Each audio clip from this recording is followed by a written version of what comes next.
Jamaah Majelis Salim Hadanullah, kajian Fathul Muinnya masih berkaitan dengan kesunahan zikir ya. Pakon qala al-musannif rahimahullah ta'ala wa nafana bihi wa bi ulumi bindarin amin ya rabbal alamin. Wan sirapuhu, dan pindahnya si imam, la yunapi itu tidak menghilangkan nadbaz zikri, kesunahan zikir lahu bagi si imam akibah selanya sholat. Itu jadi pada dasarnya kan kemarin ya, atau kajian sebelumnya, bahwa yang namanya berdoa khususnya zikir ya, itu kan sunnah ngadap kiblat ya. Nah itu kalau memang yang sholat sendiri atau makmum. Adapun kalau imam kan kemarin itu afdolnya ya, utamanya dia menjadikan bagian kanan dia ke makmum dan bagian kiri dia ke kiblat. Berarti ngadap mana? Ngadap ngelor ya, ngadap utara. Itu. Ya, bahkan kalau menurut Ibnu Hajar Syekhuna ya, itu walaupun di dalam doa. Nah sekarang bagaimana kalau pindah nih si imam itu ya, artinya nggak di tempat itu, dia rada ngesot lah, rada geser lah gitu ya. Nah itu apakah menghilangkan kesunahan zikir gitu ya pertanyaannya. Ya maksudnya zikir setelah sholat. Nah tadi dikatakan wan sirapuhu la yunapi nadba zikri lahu akibaha. Jadi pindahnya si imam tuh dari tempat sholat yang awal tuh ya, yang habis uluk salam itu, pokoknya geser dia tuh ya, itu nggak mantak menghilangkan akan kesunahan zikir bagi setelah sholat. Itu tetap zikir itu masih sunnah, tapi bukan yang terbaik. Sebab kalau yang terbaik mah tadi tetap di situ deh ya, dan menghadap ke utara gitu. Nah apa sebabnya? Li'annahu, karena si imam yati itu tetap dia mengerjakan lah bihi zikir tersebut bimahali pada tempatnya alajian soripu, yang mana ia pindah ilai kepada tempat itu. Jadi sebabnya kenapa, apa sebabnya enggak menghilangkan kesunahan zikir? Karena walaupun dia itu pindah, pada dasarnya dia tetap masih mengerjakan khususnya zikir lah gitu ya, pada tempat yang mana dia pindah. Jadi walaupun dia itu pindah, yang penting tetap zikir gitu aja. Gitu ya. Nah, bagaimana kalau diselang dengan pekerjaan yang sunnah rawatib gitu ya. Ya seperti sholat badiyah khususnya gitu ya. Umpamanya nih habis sholat maghrib ataupun habis sholat isya kan tuh ada kesunahannya, bukannya zikir langsung ya, sholat sunnah dulu. Itu apakah hilang nih kesunahan zikir gitu ya? Walayaputu, tidak hilang kesunahan zikir bifi'lir rotibati dengan mengerjakan sholat sunnah rotib. Enggak. Tetap aja. Walaupun dia umpamanya habis sholat fardu itu langsung sholat sunnah ya, kok badi ya, tetap masih ada kesunahan. Cuma bukan yang terbaik. Yang terbaik mah tadi zikir dulu gitu ya. Begitu aja. Nah kemudian tuh bagaimana maksudnya ya?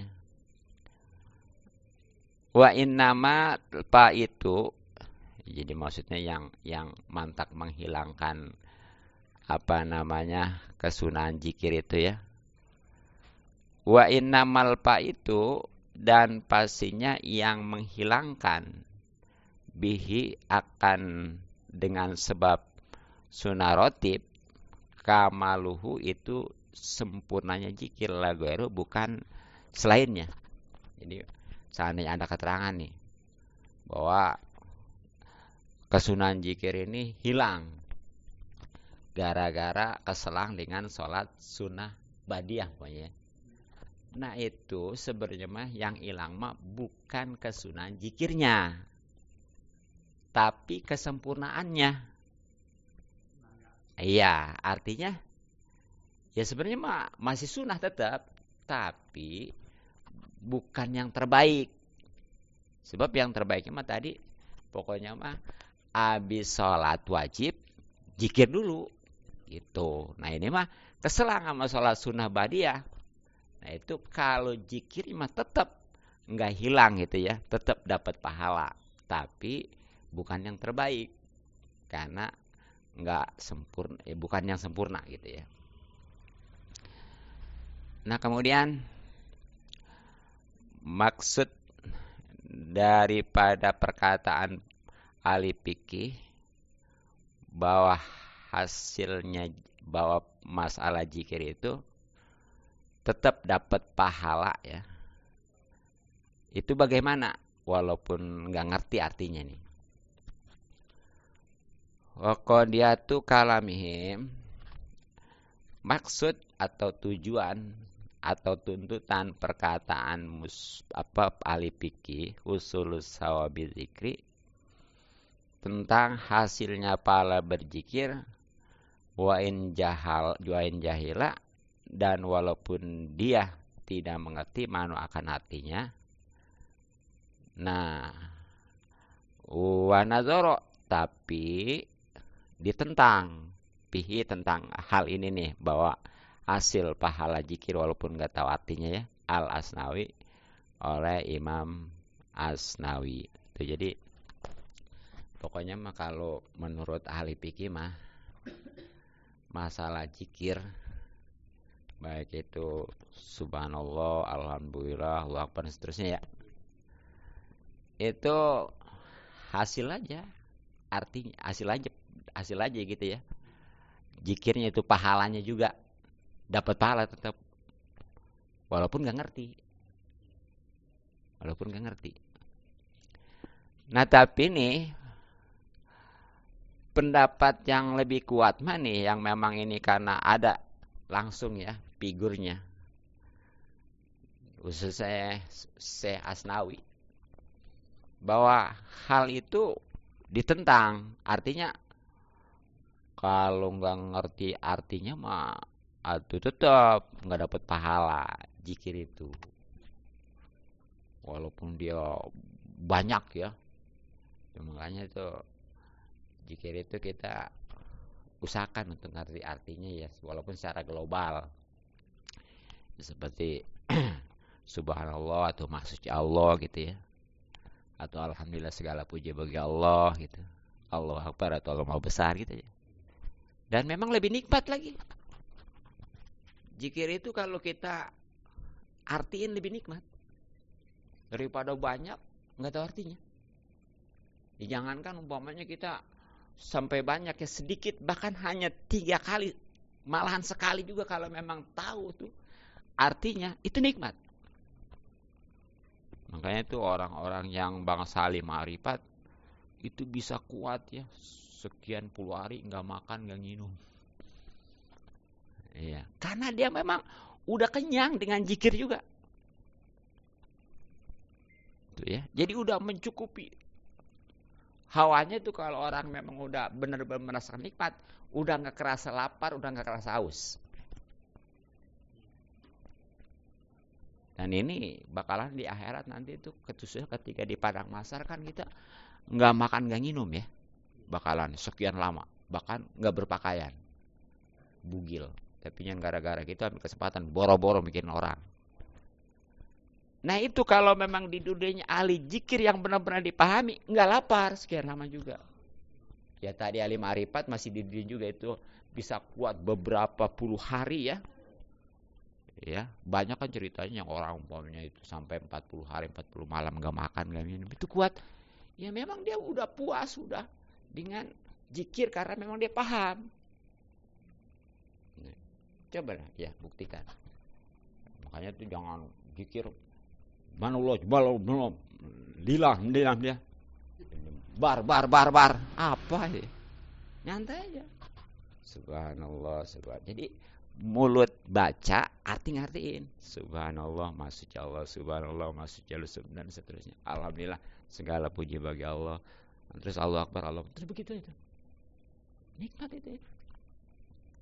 Begitu nikmat itu, dan itu baru dapat pahala ya, yang udah nggak ada pertentangan lagi. Adapun tadi yang mengatakan walaupun nggak ngerti juga itu masih hilafiyah, dan memang yang kuatnya tetap harus ngerti begitu ya, walaupun secara global lah gitu istilahnya.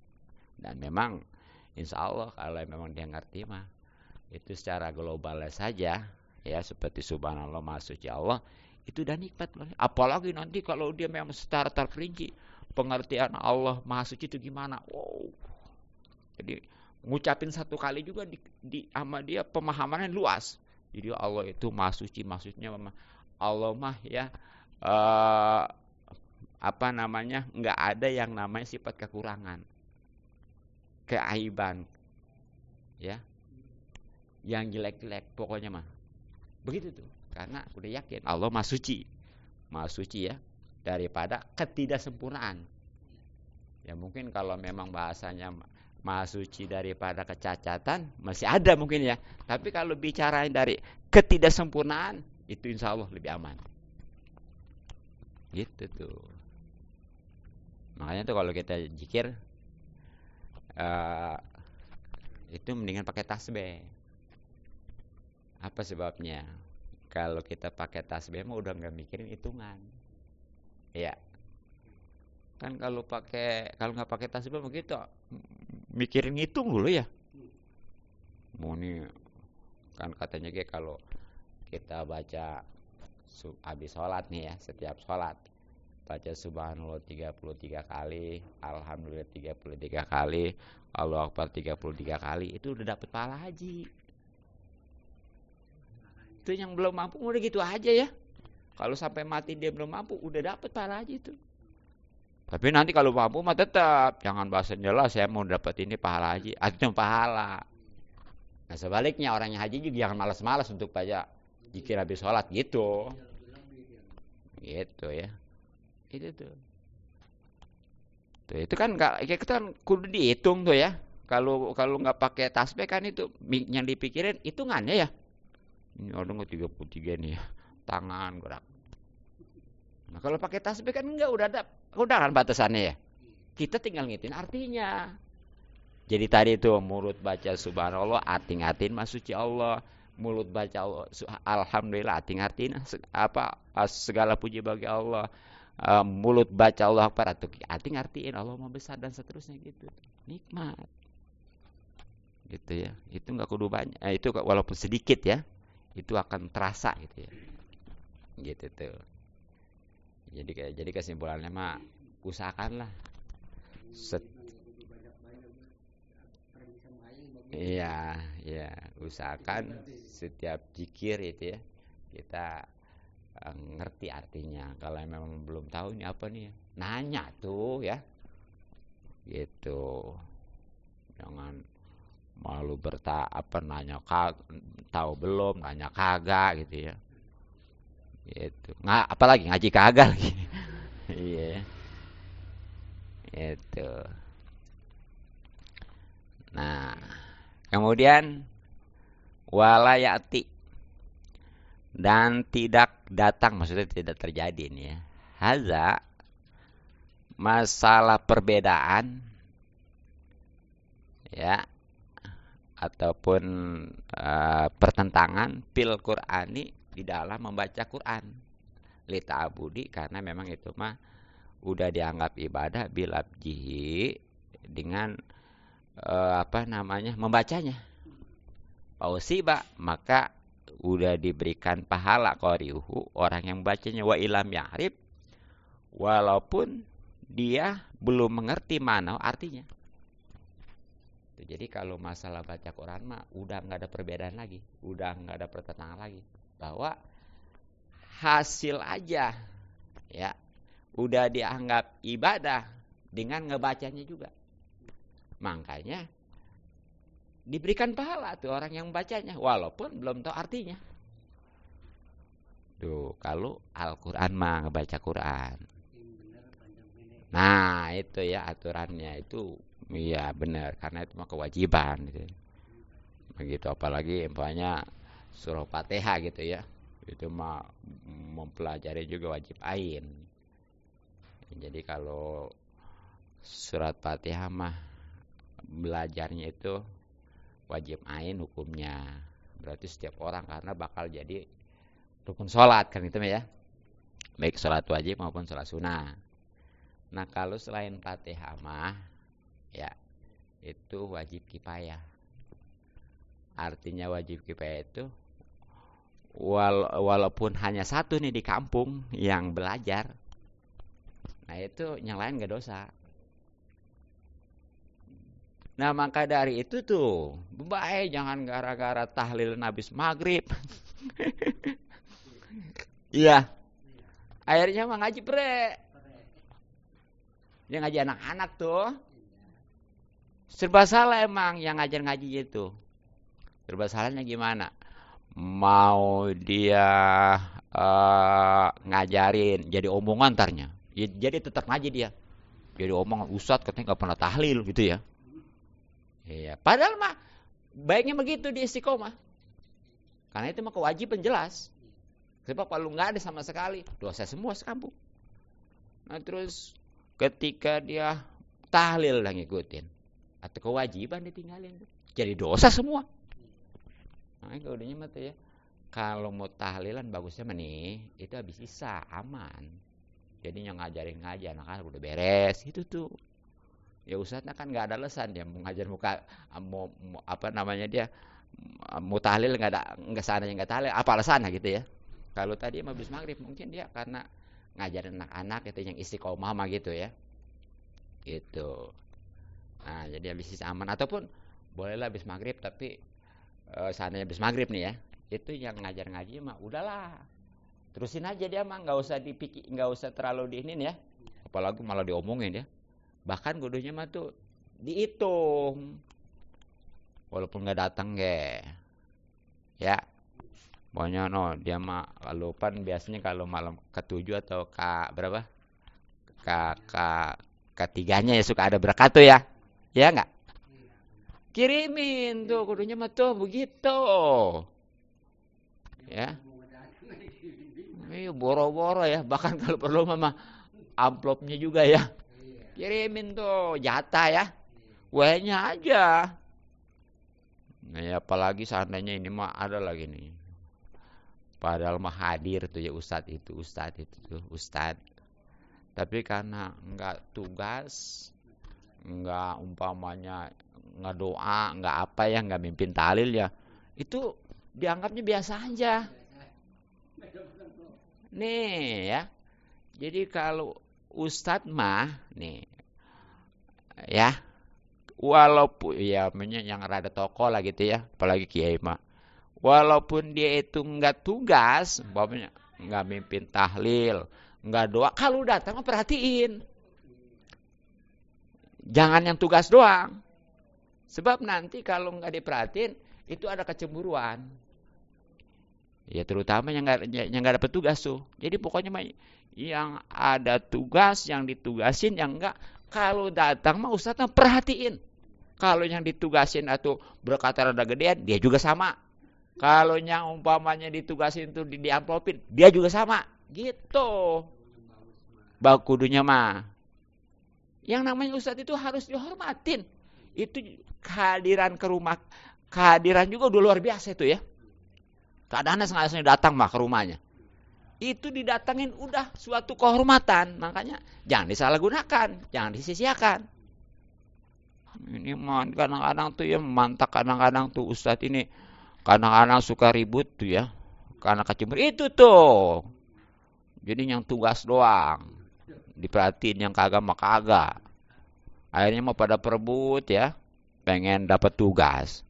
Coba kalau bicara gitu mau tugas mau kagak. Ya diperhatiin. Jadi dinyantai-nyantai aja. Perlu tugasin mau kagak ya. Begitu tuh. Kudunya begitu ya. Jadi sekali lagi yang namanya kehadiran ustadz apalagi kiai mau tugas mau kagak itu suatu kehormatan. Kadanan datang ke rumahnya mah. Begitu ya. Tuh, jadi itu kembali nih. Masalah Al-Qur'an mah ya. Ngebelajar nih kalau selain daripada Fatihah itu wajib kifayah. Jadi seandainya ada satu juga yang belajar nih, itu yang lain gak dosa. Tapi kalau waktu dia baca mah kudu benar. Kalau dia nggak benar dosa. Tuh makanya Bapak itu ngajiin juga jangan asal aja ya. Ya kalau santri sih wajar lah masih belajar santri mah. Ini kadang-kadang orang kampung baca Qurannya belum benar. Ngajiin, astagfirullahaladzim. Bapak itu ya. Tanggung jawab itu. Iya, itu yang ngajiin dia ngajiinnya. Iya, jadi lah katanya kayak biarin lah. Yang penting mana nanti dapat bayaran penting ngajiin. Berapa sih dunia gitu ya. Jadi dari setiap dia baca salah dosa, setiap dia baca salah dosa. Itu tadi walaupun memang wajib kifayah yang nama selain Fatihah nih belajarnya, tapi ketika baca mah kudu bener, wajib kudu bener. Oh ya, celepuk aja. Mendingan saya lah katanya enak nggak saya mah nggak dosa-dosa karena nggak salah-salah. Emang kenapa? Saya mah nggak pernah baca Quran. Tolong. Iya. Jadi bukan solusi itu mah ya, bukan penyelesaian. Kodenya mah kalau memang merasa belum benar belajar, jangan malu-malu, jangan berat-berat. Di SMA udah tua nggak ada terlambat. Yang namanya belajar mah. Ya bahkan kalau tahu mah tuh orang yang mati juga sebenarnya mah padahal mah secara hakikat mah dia udah putus taklif ya, tapi dari hadis itu utlubul ilma minal bahadi laladi kan, carilah ilmu dari mulai liang lahat sampai dari mulai di ayunan ya sampai liang lahat tuh. Nah sebenarnya itu mah bukan buat yang meninggal, buat yang hidupnya nih. Jadi apa nih ilmu atau hikmah di balik pada orang yang dikubur itu. Jadi renungan tuh. Ya memang banyak buktinya orang ngubur mah ngubur ya, tapi nggak dijadikan pelajaran gitu. Begitu ya. Biasa aja kudunya mah tuh kalau orang yang benar mengambil pelajaran. Begini ketika ngubur orang itu ya, dia ya sekarang mah dia nih yang dikubur. Ya besok mah nanti mah ya. Nah terus ternyata dikubur itu nggak cukup begitu aja, bakal ada pertanggungjawabannya. Tuh, jadi itu ya. Jadi yang namanya belajar selain Quran itu memang wajib kifayah, tapi kalau ketika dia baca mah harus benar. Tapi bukan berarti dia karena takut salah nggak baca-baca, mestinya belajar gitu ya. Dan tadi walaupun nggak ngerti Al-Quran mah artinya ya, ketika baca itu udah dapat pahala. Tapi baiknya mah ngerti. Sebab kalau ngerti mah nanti bisa jadi pedoman. Bisa jadi imam. Itu kan gimana kita mesti menjadikan Al-Quran sebagai pedoman, sebagai petunjuk, sebagai imam. Kalau nggak ngerti mah ya. Benar nggak? Tuh. Makanya kata Sayyidina Ali ya, itu kan orang kalau baca Al-Quran di dalam sholat nih, itu satu huruf dibalasnya 100. 100 di sholat mah. Nah kalau dia ya di luar sholat, kalau memang dia nih di luar sholat ya, ulang nih ya. Jadi kalau di dalam sholat, ngerti ya, dia ngerti nih. Jadi di luar sholat, di dalam sholat nih ya pasti punya wudu kan ya, ngerti tapinya. Nah itu pahalanya satu huruf 100 balasannya. Kalau nggak ngerti itu 50. Tuh. Bagaimana kalau di luar sholat tapi punya wudu? Ya. Nah itu dia dapat 25 satu hurufnya. Nah kalau dia umpamanya nggak punya wudu, itu per hurufnya baru 10. Begitu ya. Makanya udah bagus aja baca Quran mah. Walaupun nggak punya wudu juga udah jadi pahala. Asal benar ya. Dan tentunya ada rambu-rambunya lagi tadi, jangan punya junub. Kalau punya junub malah haram tuh. Gitu ya.